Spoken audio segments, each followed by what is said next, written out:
2020-10? Aye. Aye. Any against? No. Okay, next, I'd ask, well, to read the resolution. I move to adopt the resolution 2020-11 as proposed, recognizing Ernie Schmidt for his years of service to Lower Frederick Township.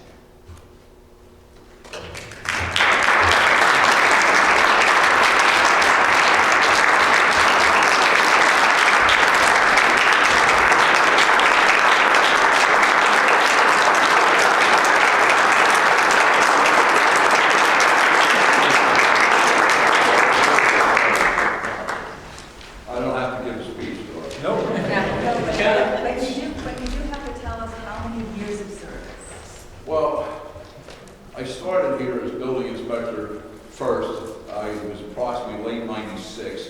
I served till approximately 2017, I guess it was. Where am I wrong on that? What numbers did I give you? Yeah, that's what it says. 2007. Seven. That sounds better. Then you started. And then I had served that intervening time also as zoning officer, both in the capacity of full zoning and the assistant zoning, based on how things were organized within the township.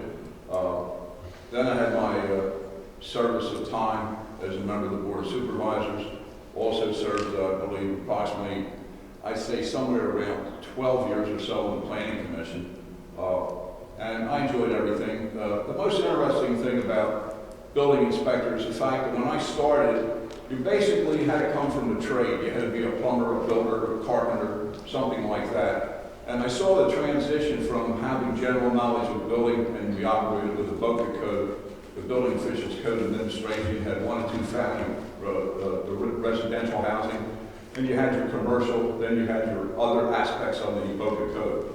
Then I saw the transition to the International Building Code, which covered 1 and 2 family residential as well as the industrial and commercial building, things like that. Then I saw the litany of testing and training, going through the qualifications. I became certified as probably one of the earliest guys of the state building code official, and did that certification. I had done that with Bob Primmel when he was manager. Well, we both took the test at the same time for that.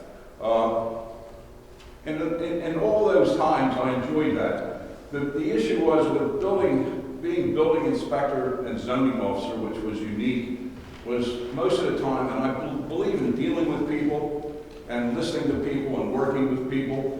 The thing that was interesting, 50% of the time, the people respected me. The other 50% of the time, it was always why. Why do I need a building permit? Why do I have to comply with the zoning? Why do I have to do this? And you had to learn to be patient and respect people and understand their emotions. And that was a good job, and I could write a book about some of the experiences I had, because it was definitely unique. I was in an area up here where when I came here, I was hired because Bill Coleman was retiring.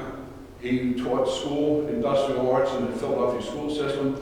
He was running out of time, he was getting close to retirement, and he hadn't really done the job to his fullest, and the township knew it at that time. So I came with him. I was retired from PICO at that time, but I was working part-time for the Public Works in Collegeville and Track. So I was able to alternate my time between there and up here. And I'm just giving you an overview, just so you know what it was like. And it was interesting because Bill and I had some very good conversations, and I depended on him as a resource, even while I was doing the job full-time / part-time. But it was very, very interesting. But sometime, if you want to listen to some of the stories, I can tell you, you'd find them very, very interesting. Thank you, I appreciate it.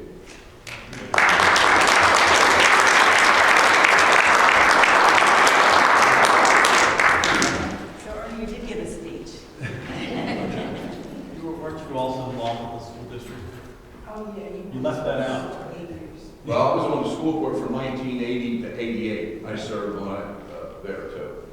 Yes, sir. I was on the various sewer authorities. I was appointed by multiple commissioners. I served approximately 18 years while we were taking the Montgomery County Sewer Authority to the Lower Perkiomen Valley Regional Sewer Authority. I worked with all the municipalities, and you're well aware of who they are. And we took the ownership of the Oaks wastewater treatment plant away from the county, with their blessing, because they were using tax money then to offset the cost. So we went through many periods of rebuilding that and turning it into one of the probably the largest, at the time when I was on there, I served as chairman of that for at least 12 years.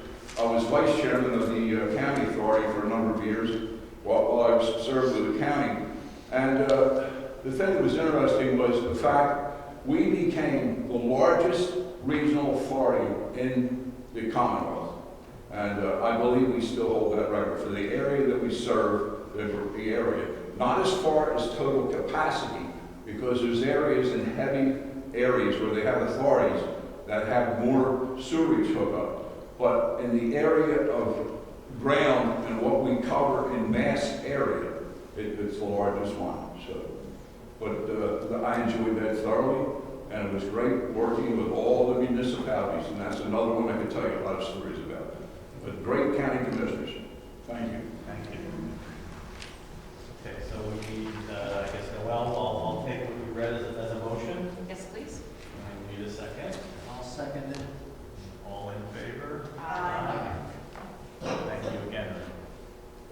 And I believe you will get a copy, is correct? Right. Yes. Should be thanking Ernie and Joan, because if he's away at meetings, then, you know. Put up with it.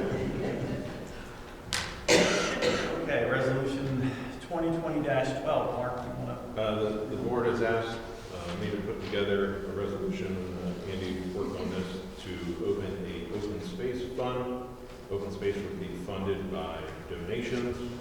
So this resolution 2020-12 opens a open space fund with Victory Bank to be funded by donations. Okay. Also move. I'll second. Any questions? Great. All in favor? Any against? Thank you, Mark. And I also want to state that I just spoke at the last meeting. Noel generously has volunteered to open this account, so I'm thanking her. To what? Noel will make the initial contribution so we can open the account. Huh? Yes, I Gail. don't know if it's appropriate to comment. Gail Gossip, on Frederick. How will citizens that are interested, for instance, I would be interested in donating as well, how would we be able to go about that, or has that not been worked out yet?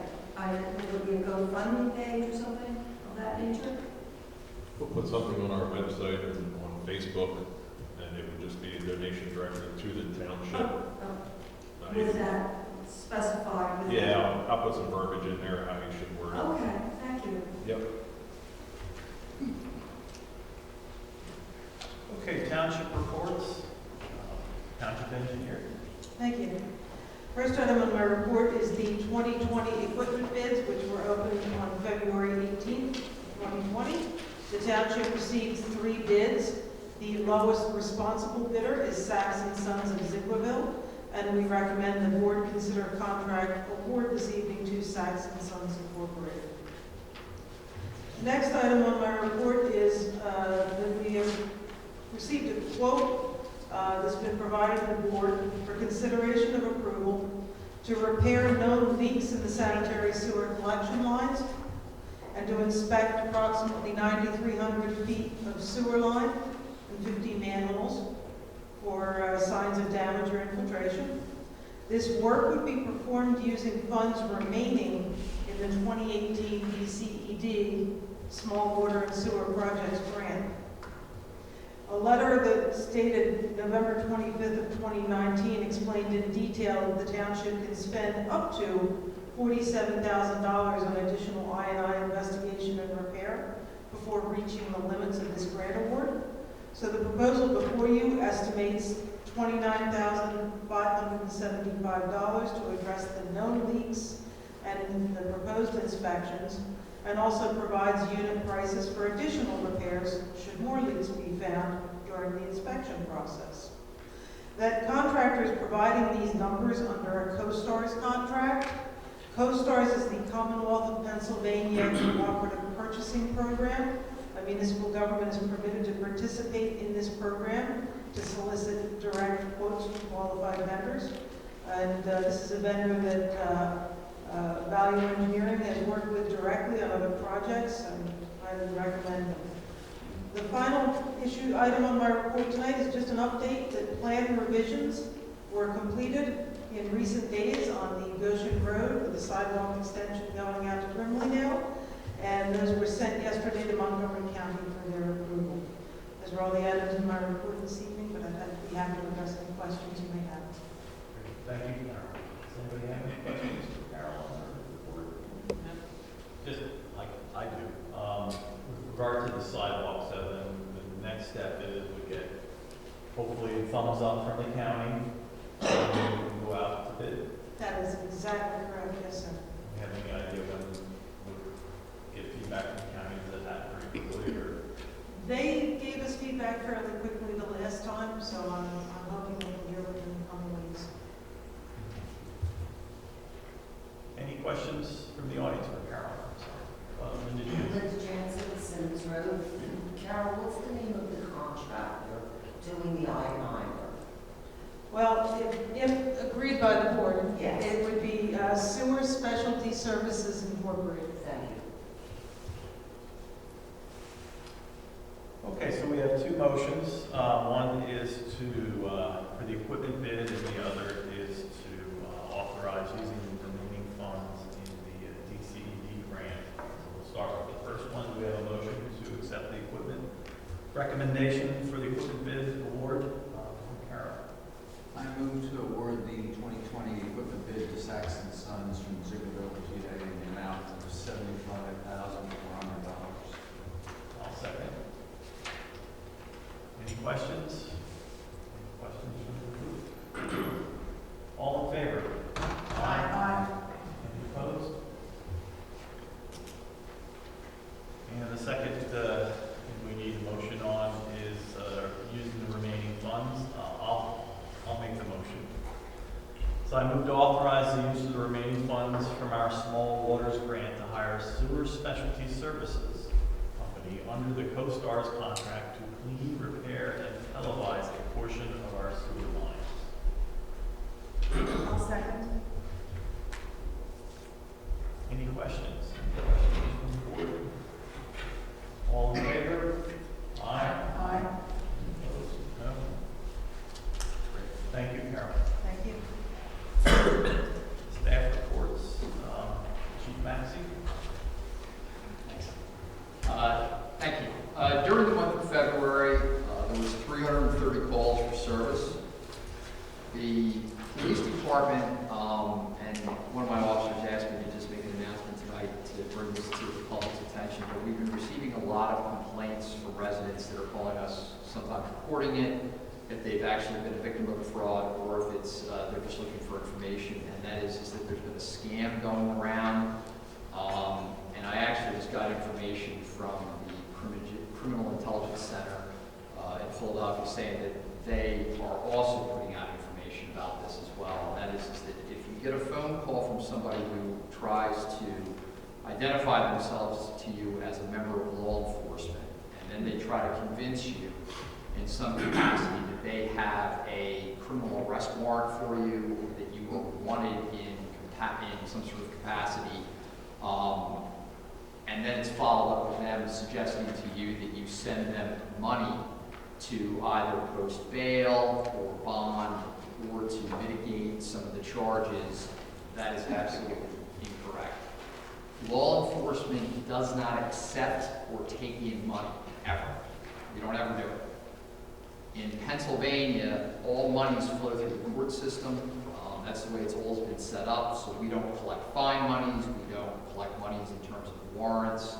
And if a out-of-state agency didn't, in fact, have an arrest warrant for you, they would contact us first, and they would usually, or in, I'd say 95% of the cases, would ask us to go out and make contact with you directly, and then report back to them on their findings.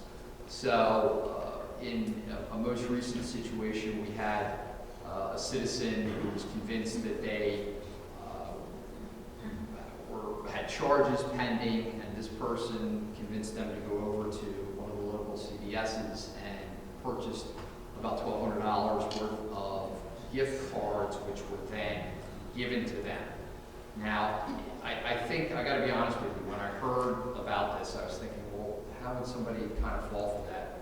Well, the woman came in, and I was sitting there just listening as she was reporting it to the officer, and I mean, she really was scared. And I think that that's what these people are capitalizing on, is it's the fear of the unknown, it's the fear of the authority of government, it's the fear of the ability that somebody's going to come to your house in the middle of the night and arrest you. That doesn't go on. As I said, if somebody was holding an arrest warrant for you, there's a procedure and a process, and that involves us. So if you get these phone calls, if you could just let us know, because we are collecting data. Obviously, we buff them. If you have received them, if you hear of somebody that are getting them, they need to be reported to us so that we can help try to mitigate this. And this is apparently become a big problem in this southeastern Pennsylvania area right now. And then finally, the other item just to report to the board was is that we did receive one check this month from district court that totaled $1,289.99. And this represents monies paid for traffic and criminal-related fines by defendants in various matters brought before the court. I have a question. So you say this woman paid the money. Did she meet this individual? Did she have a description? No, she didn't. In this case, the suspects wanted her to go and get eBay gift cards and then provide the numbers for the eBay gift cards. And it was just, I think it started to spin out of control so quickly for her. You know, I sat there and listened to her talk. I mean, she was an intelligent person. I think she just was scared. And these people do their research before they call you. They know information about you, whether they're finding it on the internet, the dark web, these various sources that information is sold. But they're very convincing. And I think that was what really concerned her. She obviously thought it was a mistaken identity thing, but the person convinced her, we'll send the money and, you know, we'll get rid of the warrant, and then we can set up an opportunity for you to kind of clear up the situation. And it just, I think it happened so quickly, she just didn't realize what was going on.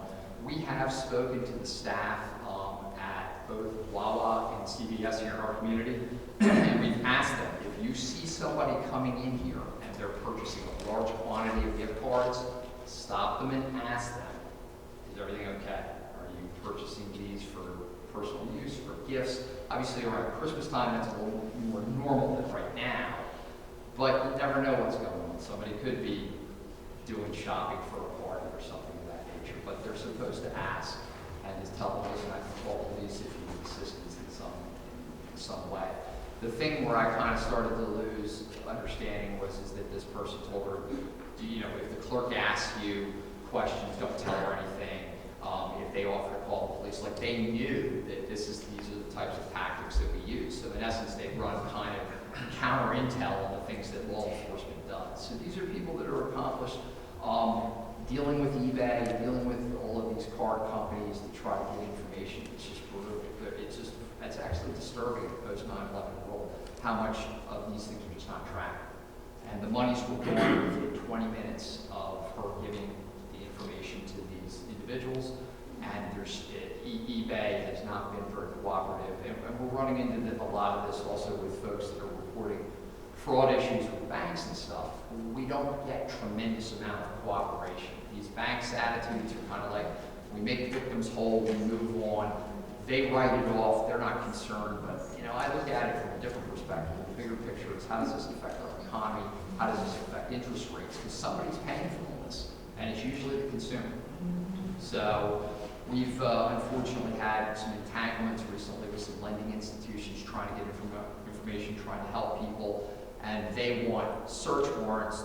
They won't accept Pennsylvania search warrants. We have to go through all kinds of hoops working with outside, because a lot of these companies are located outside of the boundaries of the common, and it just makes it very difficult and time-consuming for us. But my hope is to try to just educate as many people as we can, be protective of your information, don't give information out, but if you can avoid making online purchases, things like this, that you can employ just some common sense with, it helps you down the road, because the less information you have out on the internet, the better off you are. Any questions for Chief Maxey? Great, thank you, Chief. Next report, Roadmaster. For the month of February, we had 5 sump pump inspections. We got Flexville Borough, do the road repair in front of St. Mary. We installed the eye wash station at the Township Garage. We serviced the brush hog. We worked on the line painting bid, and we replaced a number of the lights in the police department. No snow. A little early for that. Air rate will be 15. Any questions for Tom? Well, let me make this all around the truck. No. Thank you, Tom. Township Manager. We hired a new Public Works employee, Tom Rush.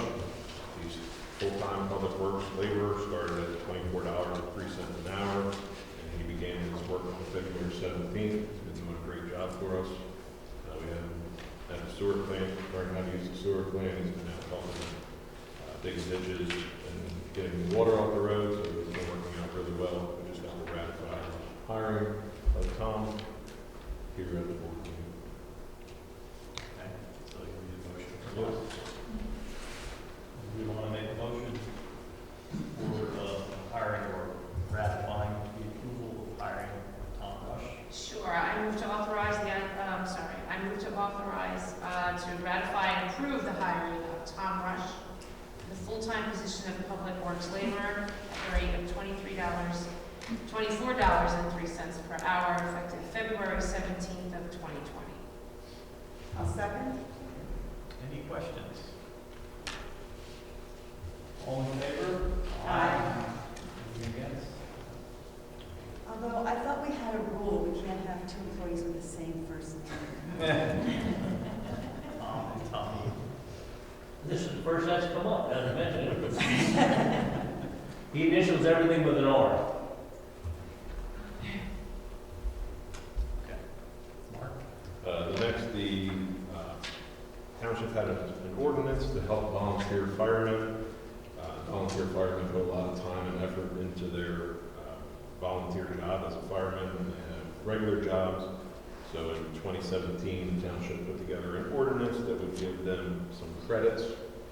The fire company has provided the township with the required documentation and notarized eligibility list of the firemen that met the different training and appearance and calls list. So the township just needs to make a motion to authorize the credits for those volunteer firemen. The credits are a percentage on their